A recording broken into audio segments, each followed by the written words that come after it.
Hey, what's up you guys? Today we're gonna discuss something a little different. I know the main focus of my channel is to discuss reading and writing, but this kind of tangentially relates in the fact that the movie that we're gonna talk about today is supposed to be about the artistic creative soul being squashed and destroyed by modern society in the form of a young poet. But I just had so many thoughts watching this movie. Like, I was watching it and I couldn't figure out why I hated it so much. And then when it was done, I just sat there for the longest time in silence, trying to piece together what the hell went wrong. Like, why did I hate this movie so much? So that's what we're here to talk about today. So the movie that I wanted to talk to you guys today about is Netflix's The Kindergarten Teacher, starring Maggie Gyllenhaal as the titular kindergarten teacher teaching this kid named Jimmy, who turns out to be a poetic prodigy. Okay, so spoiler warnings if you actually want to go watch this movie. I'm gonna talk about the plot a little bit and discuss the ending. But honestly, like, if I'm gonna give you my honest opinion, don't go watch this movie. It's actually like really terrible. Okay, so Maggie Gyllenhaal is this kindergarten teacher in New York. Her name is Lisa Spinelli. She teaches these kids in this middle-class neighborhood. And she one day notices that one of them is pacing back and forth, reciting what everybody else seems to think is nonsense. It turns out it's a poem and she writes it down. This kid is named Jimmy, he's in her class, and Lisa really hones in on the fact that Jimmy is pretty good with words. He's like creating these poems that are a bit more advanced than a 5-year-old should be able to come up with. So we get to see that Lisa is taking poetry classes herself, and the first poem she reads, everybody kind of unanimously in the class is like, wow, this is terrible. And it is. The poetry in this movie overall is just subpar at best. I know personally I'm not a huge fan of postmodern and contemporary poetry. I think the closest that I get to liking that sort of genre of poetry would be Pablo Neruda or Charles Bukowski. So I am by no means somebody who enjoys poetry like this, so maybe that's skewing my perception of it, but to my credit, I did go to school for creative writing and as such had to go and learn about different mediums of creative writing, different like storytelling formats, poetry being one of them. So I pride myself on at least being able to recognize decent poetry, and this was just like painful to get through. Like, you listen to it and it's just like, oh, this is just dreck. It's dreck. It's just, who thought any of this was a good idea? Alright, so we see that Lisa's taking these poetry classes and like right off the bat you know she's not really good, but she really wants to be the modern creative intellectual. And her husband's like nice enough to be like, hey, you do you, Lisa. Your poems sound like adequate. Good job, girl. Like, keep on trucking. I'm sure they'll get better. And so Lisa recognizes in Jimmy that he has a talent and she wants to further it. So what she does is she ends up reading Jimmy's poems in her poetry classes, and then suddenly everybody is like, oh my god, Lisa, mind blown, you're suddenly so much better at poetry. So as the story progresses, Lisa keeps reading Jimmy's poems in poetry class, and her teacher is like so into Lisa. All of a sudden he went from ignoring her and being like, yeah, you're not very good at this, to all of a sudden like, oh hey Lisa. Oh, sorry, I turned into Johnny from The Room. Oh, hi, Lisa.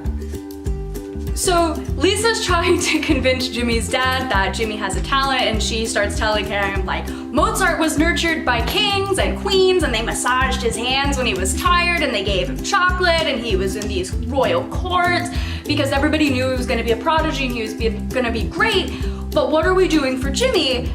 And his dad, like, rightfully is like, I just want my kid to have a normal life. Why would I want him to essentially focus all of his energy into this one field that may not work out for him? And I mean, Jimmy's dad lays it out pretty clear. He's like, I'm happy that my son is very intelligent. I'm happy that he's good at poetry, but I aspire for him to have a normal life, to go to school, to get a job.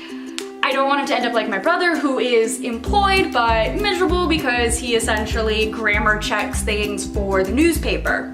So Lisa, not being the totally hinged, stable person that she is, decides that like, that's all well and good, Mr. Roy, but I feel like I know what's better for your kid, and essentially kidnaps Jimmy, takes him to this poetry reading where he reads his poetry and everybody finds out that in fact it was Jimmy's poetry that Lisa was reading all along, and her poetry teacher is like, Lisa, you're not good at poetry, but like he's really good, so I understand, but you were so far from being creative that you would exploit this child. And Lisa's like, no,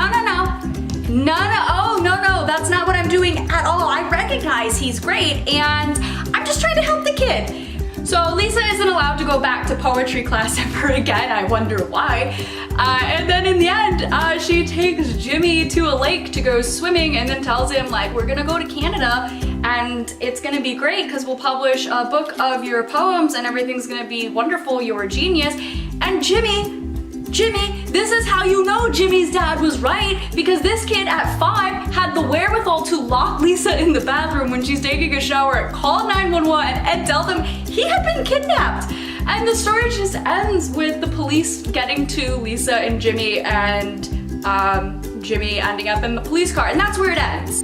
So at this point, you may be thinking, why are we discussing this? And I have an answer for you, because after I sat in silence and contemplated why I hated this movie so much, I came up with 3 things that I really wanted to talk about. And I think it's 3 things that I feel like each one of them, had the story gone in that direction, I would have been more engaged with the movie and I probably would have actually enjoyed it. All right, so thought number 1 is, if the main point of the story was to focus on how modern society is stifling and destroying genuine creativity and prodigious creative intelligence, we should have maybe had a more mirrored comparison between Lisa and Jimmy. What I mean by that is, Lisa as a character, as a person, isn't creative. She wants to be, but she's not. And creativity isn't something you can teach people. People are either just born with it or they're not. You can't teach people to really think in an artistic, abstract manner. That's just the way some people think. There's nothing wrong with it either way, but Lisa desperately cleaves to this idea that she is artistic when the entire story lays out for you that she's not. But I think it would have been a more poignant story if you showed that Lisa, like Jimmy, had such an artistic talent that was destroyed by modern society and then became a mirror of what Jimmy could end up as if nobody nurtured his gift. But to have Lisa as this uncreative, untalented, aspiring poet seeing the genius in somebody else and then trying to explain to everybody that the society we now live in doesn't value the artistic mind or that natural talent really kind of rings false, because there's no point in the story that really demonstrates to you that that's the case. I mean, like, obviously we know in modern context that absolute dribble becomes popular, but in the context of the movie, we're never explicitly shown that anybody has devalued these things. It's just Lisa is adamant that everybody's going to destroy Jimmy's talent if nobody nurtures it like they did, quote unquote, a young Mozart. So having Lisa be actually talented in the same artistic medium that Jimmy is, I feel like would have made the story more as a kind of ghost of Christmas future for Jimmy, where he could have related to the fact that his teacher had the same talents as him, and because nobody nurtured her gift, nobody recognized it, she is now unhappy in her life of just being a kindergarten teacher. Okay, point 2 would be to continue that focus on the creative being destroyed by society, but I think in this context, what would have been more engaging is if Jimmy was the primary focus of the story. So in the story, Jimmy's 5. I think for this angle of the story to work, they needed to age him up. I don't think that you could have gone too much higher up, like high school would have become too derivative, but to have Jimmy at age maybe 10 or 11, I think you could have definitely pulled this off. So for this to work, what needed to happen is for the story to focus entirely on Jimmy instead of Lisa, but have Lisa as a background supporting character to help Jimmy along his artistic journey. So I think what would have been more poignant for the story, would have made it more impactful and relatable for people who were watching it, would be to follow Jimmy recognizing that he has this talent and dealing with his home life where his dad is a successful nightclub manager in the city, and how he values the more practical over Jimmy's creative aspirations. Because where you're at in the story, Jimmy's only 5, he doesn't have creative aspirations. The kid just kind of goes along through every scene, and that's not to disparage the actor, but he's 5. I mean, you don't get a lot of emotion out of him. Maggie Gyllenhaal might as well have been in a one-man play at this point, but I think if you had aged Jimmy up and gave him more agency through the story and made him the primary character, and you followed that arc of him recognizing he has a talent, the obstacle of his dad not really supporting him going full force into pursuing that talent, and then finding a teacher who recognized that talent in him and trying to nurture it while still maintaining that balanced life that his dad wanted, would have been, I just feel like, a lot better than what we got. All right, option 3 is essentially, we're gonna go in a completely different direction. What I mean with this is we're gonna take that plot that we've been talking about, where we're talking about and focusing on the creative being stifled in this world, and we're just gonna out the window. It's gone. Forget it. Wash your hands of it. We're done. We're moving on to the plot that I was actually, when I was watching it, was sure that this is how the story was gonna go. Okay, so I don't know if it's because I watch way too much Law & Order SVU in Criminal Minds, but the omnipresent, very melancholy score of the movie really gave it a very sinister tone, and to watch Lisa completely descend into her obsession with this 5-year-old child, where it became almost uncomfortable at times when she would take him into the bathroom alone or wake him up from nap time and take him to the playground just one-on-one, or when she put her number in his phone and then openly admitted, I'm not gonna put Miss Spinelli because that would be weird, but I'm gonna put L for Lisa, and then you can call me like whenever you want. And then we have that scene between her and her family at the pool party where Lisa sits down on the steps and calls Jimmy and says like, oh Jimmy, I just wanted to check on you, how are you? I think if you had focused initially on the fact that she recognized this talent in this little boy that she herself didn't have but desperately wanted, and then you descend into how this obsession with what she wants but doesn't have, and like vicariously living through this child, and then the slow descent that we got, if that would have been the focus of the story, that would have been really interesting. I think in some ways that's what the movie was going for, was with this very slow, meandering plot that you desperately believed as you're watching it. It has to get better. It has to, but it doesn't. It remains at this like even keel, puttering along. Where's the rising action? There is none. It's just gonna keep flatlining, and that's the most apt thing I can think of at this.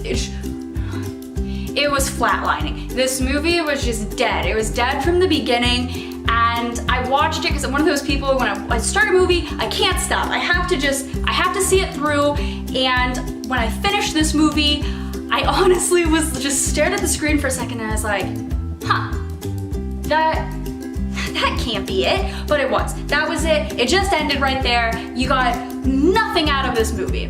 But like I was saying, I think the score that accompanies the meandering plot really lent itself to this very kind of sinister feeling. And like, I was certain Lisa was gonna kill the kid or something. I was like, that's it, she's gonna kidnap him. That's what's happening. And then that's what happened. And I was like, all right, I'm on it, let's go. It's gonna get dark, it's gonna get weird, and it's gonna become interesting. It didn't. It never became interesting. It just kept being Yeah, that's the best way to describe it. It was just, the entire time. So if the story would have just focused on this interesting topic of this woman who wanted the things that this child just naturally inhabited and this obsession she had with him, and it just took a nosedive for the worst, I mean, yeah, it would have been very bleak. The kid was 5, but it would have made for a much more interesting plot than in the end when Lisa just stands in the hotel room holding Jimmy's hand, waiting for the police to arrest her for kidnapping him. And it was just, like, I'm getting exhausted talking about it because I'm genuinely that annoyed that I sat through it. So, in conclusion, had this movie been different, I think it would have been better, but that's essentially with most crap movies. If they would have tweaked some things, it would have been at least marginally better. But in the case of Netflix's The Kindergarten Teacher, it just had such a wonky setup that you couldn't make sense of it. You couldn't tell if you were supposed to be like profoundly moved by the plight of Lisa's character. That, yeah, society does kind of favor the pandering over the truly great works of art.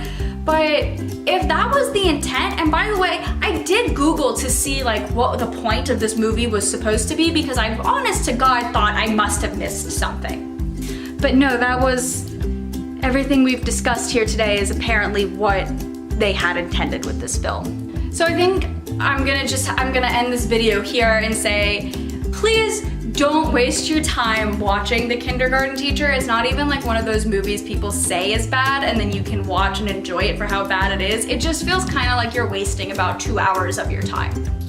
Alright, so I'm gonna stop my rant here. This was a fun little distraction, despite the fact that I honestly do feel like I wasted 2 hours of my life watching this horrible, horrible film.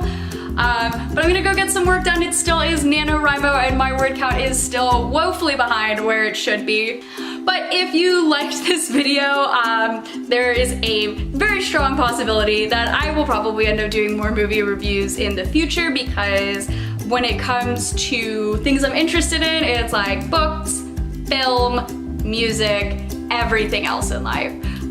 So there are definitely some other movies I would love to talk to you guys about that I'm definitely really passionate about and I get wound up very easily when talking about. But in the meantime, like I said, I'm gonna get back to writing, get some more NaNoWriMo vlogs out, and check back in with you guys with word counts hopefully tomorrow.